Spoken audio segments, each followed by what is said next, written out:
I thought I knew everything about Christmas. For 20 years, I sold the perfect illusion, 7-meter trees with ornaments imported from Germany, synchronized lights that cost more than a car, dinners for 50 people where every detail was calculated so my clients could post the perfect photo on their social media. I was called the architect of the perfect Christmas throughout Mexico City, and I charged 600,000 pesos per event, minimum, because I didn't sell decorations. I sold the fantasy that money could buy happiness, that external perfection could fill an inner void, that a table full of impressed people was equivalent to a family that loves you. On the night of December 24, 2023, I was driving my BMW down Insurgents Avenue, returning from my last setup of the year. It had been my most expensive event to date, 900,000 pesos for a family in San Angel who wanted to make their guests forget that the family patriarch had died 6 months earlier.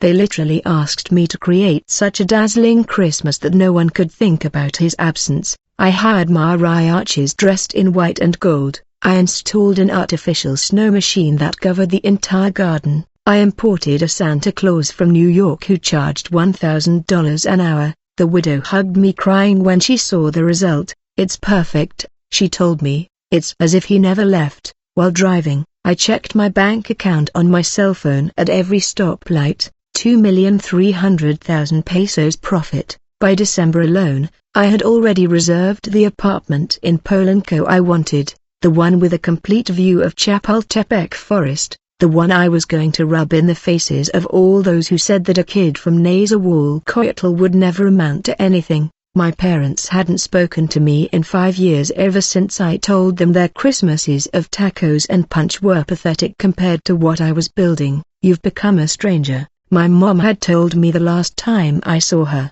"I don't even know who you are anymore." I told her she couldn't understand the level I'd reached, that she could keep her little plastic tree and her presents wrapped in brown paper. The traffic light in Nuevo Leon was red. Next to me, a guy with his family in an old car was singing Christmas carols. The kids in the back seat were laughing. It filled me with irrational anger to see them. What could they possibly know about success? About achieving anything in life? About building an empire from scratch?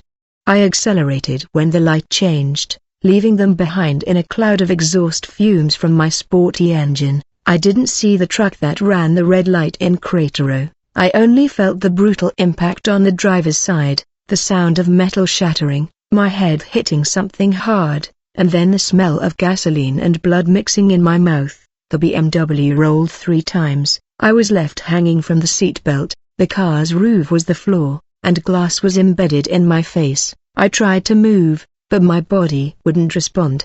Blood dripped down my head, which was now pointing toward the pavement. I could see my cell phone lying next to my face. The screen still showing my bank account, 2,300,000 pesos. That suddenly meant absolutely nothing. I heard sirens in the distance. Someone was screaming for help. I tried to scream too, but only a muffled moan came out. The pain in my chest was like being pierced with a red-hot steel pipe. Every breath was an effort that required more strength than I had. My eyes began to close. I didn't want to die. I was 38 years old. I was at the peak of my career. I was about to buy the apartment of my dreams. I couldn't end up like this, hanging from a wrecked BMW in the middle of Insurgentes on Christmas night. But my eyes closed anyway, and I woke up in a place that wasn't a hospital. I was standing in the middle of my office, or something that resembled my office. The walls were covered with enlarged photos of all the events that I had organized in my career. 1,5 million peso quinceañeras, 3 million peso weddings, corporate parties where the flower budget exceeded the annual salary of an average family. But something was wrong with the photos. The people in them weren't really smiling, their eyes were empty, and in the corner of each photo there was a number, 450,000, loneliness disguised as luxury, 780,000, empty eyes covered in gold, 10 million, broken family pretending to be one. What the hell is this? I said, and my voice sounded strange, as if it came from very far away and very close at the same time. It's the truth you always knew, but chose not to see. said a voice behind me. I turned around and saw a man dressed in a perfectly tailored suit, the kind of suit I would have killed to own. His face was pleasant, but there was something in his eyes that made me want to run. "Welcome to your real Christmas, Sebastian, the one you've been building all these years without realizing it. Who the hell are you? Where am I? I was in an accident. I need a hospital. I need you dead." He interrupted me with a calmness that made the words even more brutal. "You died 10 minutes ago at Insurgentas Cratero. Your heart stopped beating, your brain stopped receiving oxygen, your bank account stopped mattering, and now you're here in the place you built, with every decision you made, with every value you chose, with every person you used as a stepping stone." Panic shot through me like lightning. No, it can't be, not me. I was just driving home, I was going to close out the year, I was going to buy the apartment. I have plans. You had, he corrected me, using the past tense, and now you have this. He gestured around the office. "It's not beautiful, it's exactly what you asked for, a life built around appearances, money, and illusions. Congratulations, Sebastian, you made it." A door I hadn't noticed before opened in the wall. Christmas music was playing from the other side, that generic instrumental music I used at all my events because it created ambience without being intrusive. The guy in the suit gestured for me to come in. I didn't want to, but something was pulling me forward. My legs moved without my control. I stepped through the door and found myself in a gigantic event hall. It was like a nightmarish fusion of all the events I had organized. The Christmas tree in the center was at least 15 meters tall, covered in glass spheres that reflected my distorted face in each one. There were tables for 200 people, all set with the perfection I demanded, napkins folded into swans, centerpieces of imported white roses, real silver cutlery gleaming beneath crystal chandeliers, but no one was sitting at the tables. "Where are the people?" I asked. "Arriving," the man replied, pointing toward the back of the room. They began to enter, and each person who came in was someone I knew, but they weren't the happy versions that appeared in the photos from my events. They were broken versions, honest versions. First in came Monica, the bride from a wedding I organized 3 years ago. In the photos from the event, she looked radiant in a 150,000 peso dress that I had chosen myself, but the Monica who came in now was crying. She was wearing the same dress, but it was stained and torn. She sat down at a table and began to talk, though she didn't look directly at me. "I spent all my savings on that wedding," she said. "Sebastian convinced me that if I wasn't perfect, if I wasn't Instagram worthy, I wasn't worth it. I went into debt for 5 years. My husband and I fought every month about the debts. We divorced 2 years later. Every credit card payment was a reminder that I had valued appearance more than reality, that I had 3008. I bought a fantasy that lasted 6 hours and cost me my marriage. I felt like I'd been kicked in the gut." "Not me. You wanted it to be perfect. I just gave you what you asked for. You gave her what her fear craved," the guy in the suit interrupted. "Her fear of not being enough, of being judged, of not measuring up. And you exploited that fear and turned it into profit." More people came in. I recognized Mr. Hernandez, for whom I had organized his daughter's quinceañera. He came in with his daughter, both with empty eyes. They sat at another table. 500,000 pesos, Mr. Hernandez said. That's what he charged me for a 6-hour party. He told me that if I truly loved my daughter, he would give her a celebration she would remember for a lifetime. I had to sell the land I was going to use for her university. The party was spectacular. The photos turned out beautifully. My daughter posted them all on Instagram. 3 years later, she complains that I can't afford her education. She tells me that other parents do plan for their children's future. She doesn't understand that I spent her future in one night to impress people who didn't even remember her name the next day. His daughter looked at him with palpable resentment. "You gave me a party, but you took away my education," she told him. "You taught me that what matters is how you look, not who you are." They kept driving, and each one told a similar story.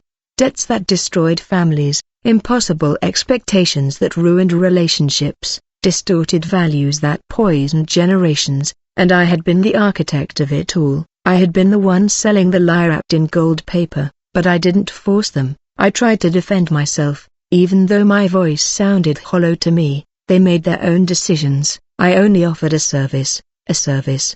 The man in the suit repeated with a smile that didn't reach his eyes. Sebastian, a drug dealer, also only offers a service. He finds people in pain, empty, needing an escape, and sells them something that momentarily makes them feel better while destroying their lives in the long run. You did the exact same thing, only with better marketing and a wealthier clientele. The words hit me like punches. I wanted to deny them. I wanted to scream that it wasn't the same, that I was a respected professional, that I created beautiful experiences. But as I looked at all those people sitting at the tables telling stories of how my beautiful experiences had contributed to ruining their lives, the words caught in my throat.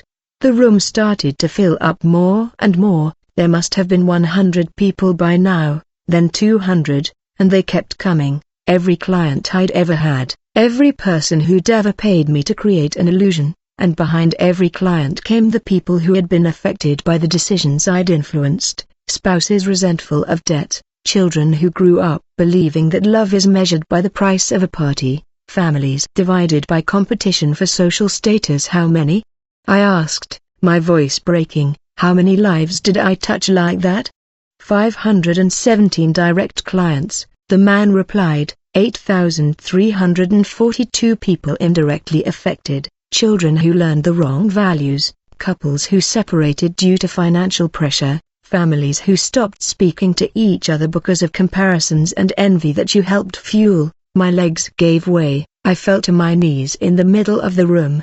The floor was white marble, the kind I installed at my most expensive events. I could see my reflection in it, and what I saw disgusted me. I wasn't the successful businessman I looked at in the mirror every morning. I was an empty, scared, lonely man, a man who had built an empire on the pain and insecurity of others. But I just wanted to get out of where I came from. I whispered, I grew up in a house where everything was lacking. I saw my father work like a donkey his whole life and die with nothing. I didn't want that for myself. I wanted more. I wanted to prove I could go further, and you did, the guy said, kneeling beside me.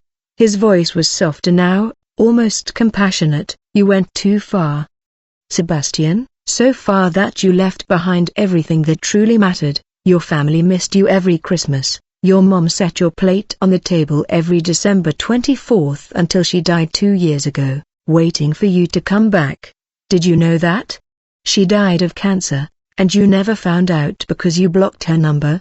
The pain I felt was physical, like something was ripped from my chest. My mom died 23 months ago. Your sister tried to contact you 15 times. Your calls went straight to voicemail because you had programmed your phone to block Naza's numbers. You didn't want anything from your inferior past to contaminate your new life. The tears started to fall. It wasn't the kind of elegant crying you saw in movies. It was ugly, loud, desperate. I cried for my mom, for all the years I lost, for all the Christmases I could have spent with her and traded for events with people who didn't even know my real last name. I cried for the bastard, the monster I had become, selling illusions while destroying my own soul. I want to go back, I sobbed. I want to fix it. I want to go back and do things differently. You can't, the guy said, and in his voice there was something that sounded like genuine pity. Your time is up, but you can see what could have been. You can see the real Christmas you rejected. He snapped his fingers, and the event hall vanished. Suddenly I was standing in a small room. I recognized the walls immediately. It was my parents' house in Naza, but it was older, more worn. In the corner was a plastic tree, probably the same one we had when I was a kid. It was a little crooked and missing branches, but it was decorated with love. Family photos hung with red ribbons, handmade ornaments, a cardboard star on top. My dad was sitting in his chair, older than I remembered. His hair was completely white and his face showed the weariness of decades of hard work, but he was smiling. Beside him were my sister and her 3 children.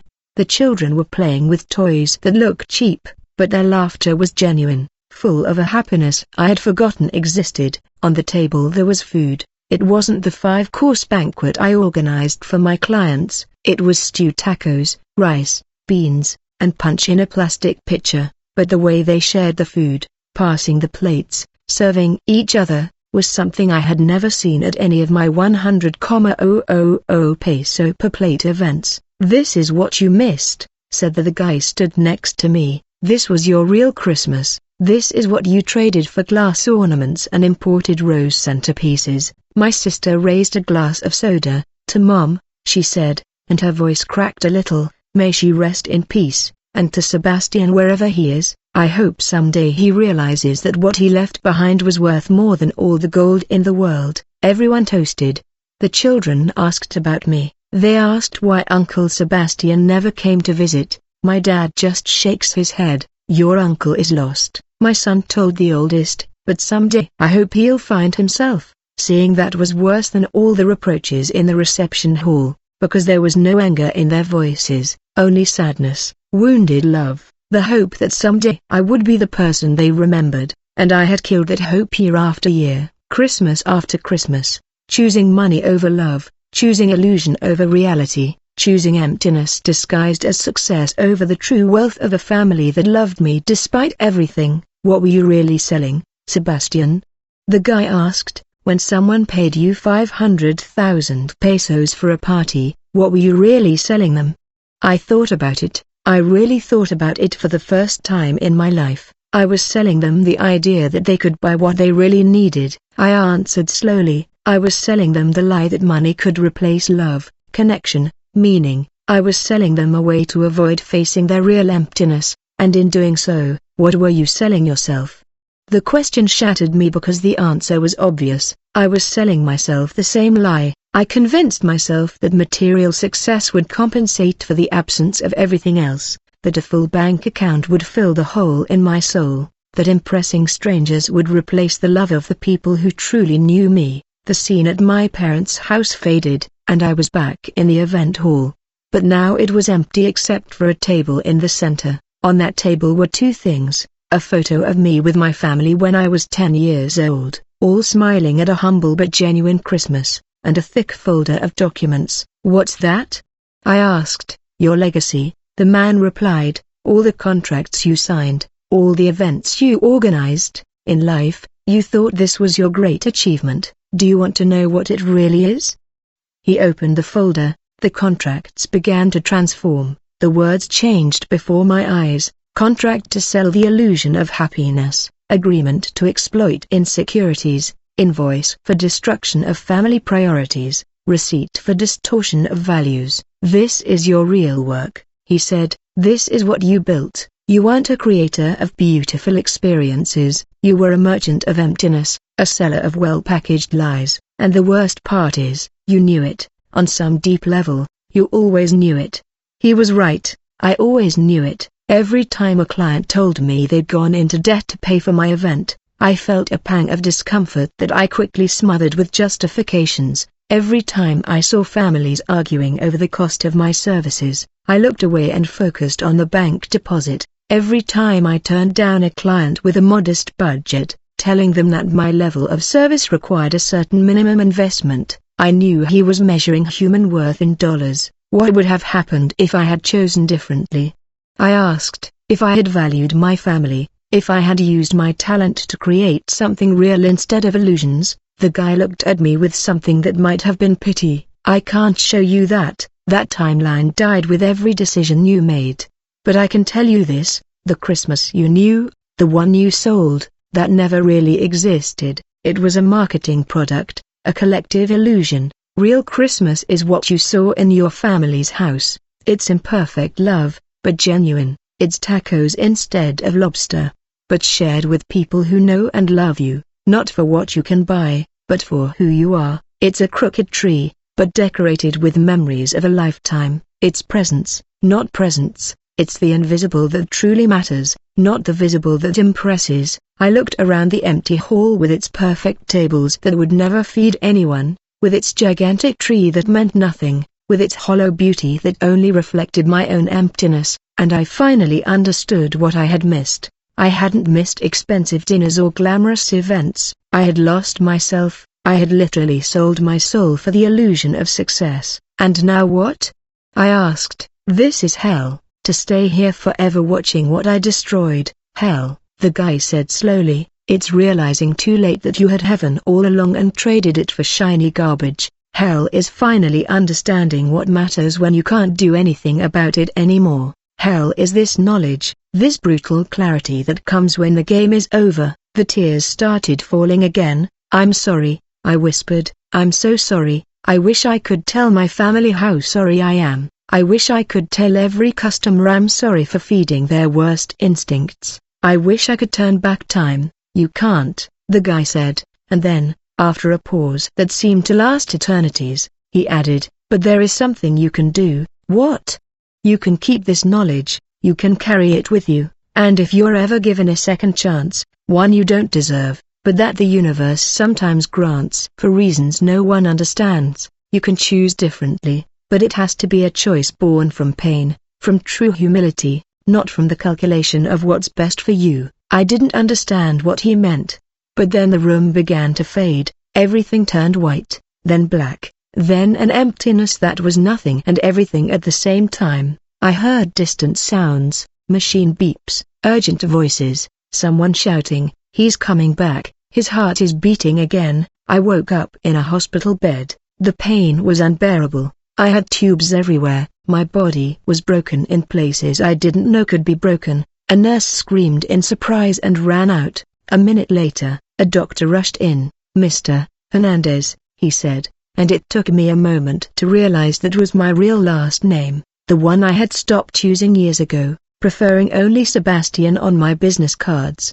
He had a very serious accident. He was clinically dead for 7 minutes. It's a miracle he's awake. It's a miracle he's alive. I didn't feel miraculous. I felt destroyed. But behind the physical pain there was something else, the weight of everything I had seen, of everything I had understood. I didn't know if it had been real or a hallucination caused by the lack of oxygen in my brain, but it didn't matter. The truth I had seen was undeniable. I spent 3 months in the hospital. During that time, no one from my professional circle came to visit me.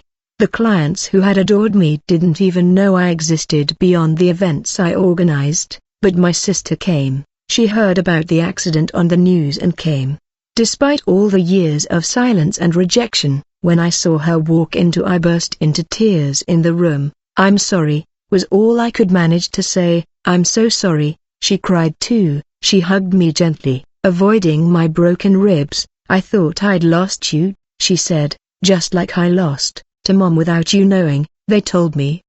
I whispered in my dream, in what I saw. They told me Mom died, that she set my plate every Christmas hoping I'd come back. My sister nodded, tears streaming down her face until the very end, until her last Christmas. She said that one day her son would come home, that money and success would change you for a while, but that eventually you'd remember who you were. I didn't deserve that faith, I said. No, she agreed with brutal honesty, you didn't deserve it, but that's a mother's love, it's not based on merit. The months of recovery were the hardest of my life, but also the most transformative. I sold my wrecked BMW for scrap. I closed my luxury events business. My savings were gone for medical bills that insurance didn't fully cover.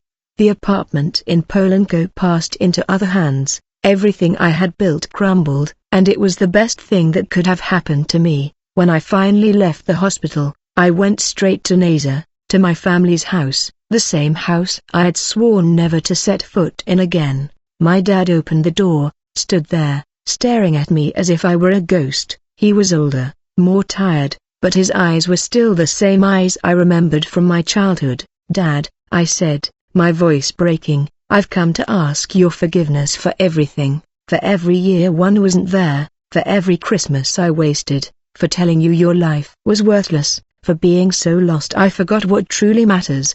He was silent for a moment that seemed eternal, then he opened his arms. Come in, son, it's Christmas, there's always a place at this table for you. That Christmas I ate stew tacos on chipped plates. The little tree in the corner was still the same plastic one, still crooked, still with missing branches, The gifts were modest: socks, a second-hand jacket, candy in cellophane bags. There were no synchronized lights or centerpieces of imported roses. There was nothing Instagram-worthy, and it was the best Christmas of my life because I finally understood what had taken me 38 years and a temporary death to grasp.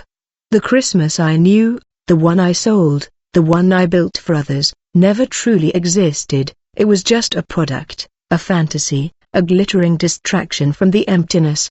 The real Christmas was here, in this modest house, with this imperfect family, sharing simple food and genuine love. Now I work as an elementary school teacher at a public school in Naza. I earn a fraction of what I used to. I live in a small apartment that's more like a room. I don't have a BMW or designer clothes. I'm not in social events magazines. No one calls me the architect of the perfect Christmas. And I'm richer than ever because every Christmas I now spend with my family. I help my dad put up the crooked tree. I cook with my sister. I play with my nephews. And when we sit down to eat those stew tacos and raise our soda glasses to toast, I know this is real abundance. Sometimes I think about my former clients. I wonder how many are still trapped in the same lie I sold, spending fortunes on illusions while starving their souls. I wonder how many will have to go as far as I went, literally die, to understand what matters.